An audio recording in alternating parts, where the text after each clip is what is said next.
आपको पता होगा कि इस देश में जब संविधान लागू हुआ उससे पूर्व व्यवहार में ये मनुस्मृति था जिसमें श्रीमती भार्गव ने लिखा।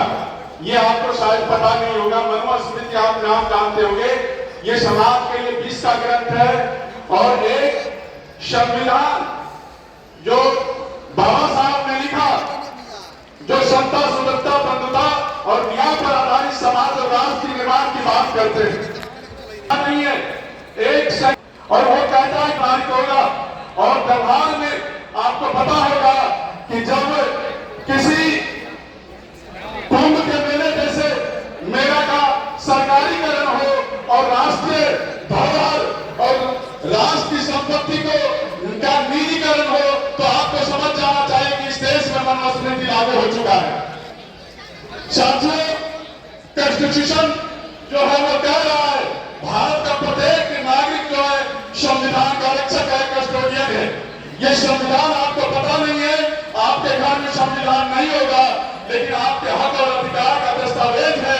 तो मैं ये कहना चाहता हूँ कि जिस दिन बाबा साहब जिन्होंने कहा था कि मेरे मरने के बाद यह मत समझ लेना कि मैं मर चुका हूँ, लेकिन जिस दिन ये संविधान मर जाएगा ये समझ लेना मैं मर गया हूँ। आज 9 अगस्त 2018 को जंतर मंतर मानववादियों ने, ब्राह्मणवादियों ने संविधान के प्रतीक को जलाया, शायद आप लोगों को पता होगा। और आज इस देश में पुनः वो हिंदुत्व के नाम पर ये SC, ST, OBC और माइनॉरिटी को गुमराह करने का कोशिश कर रहा है। आपको समझना होगा साथियों कि हमारे शहीद जगदेव बाबू ने कहा 100 में 90 शोषित है, शोषितों में लग गया है, धन भर्ती और राजपाट पर 90 बागाना वाले 10 का शासन 90 पर नहीं चलेगा, नहीं चलेगा, नहीं चलेगा। साथियों, ये बात आपको जाननी और समझनी है कि ये विश्व के ग्रंथ को उतार फेंकना है और संविधान का जो है सामाजिक, आर्थिक और राजनीतिक न्याय की बात जो कही है, आपको ये बात समझ करके आपको संगठित होगा। उंगली में ताकत नहीं है, जब तक आप मुट्ठी नहीं करेंगे SC, ST, OBC और माइनॉरिटी, तब तक आपकी समस्या का समाधान नहीं होगा।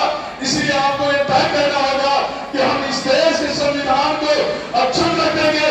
हर कीमत पर हमारी अपनी जान की बाजी करने लगाना पड़े, लेकिन इस संविधान को स्थापित करके संवैधानिक राष्ट्र बनाएंगे।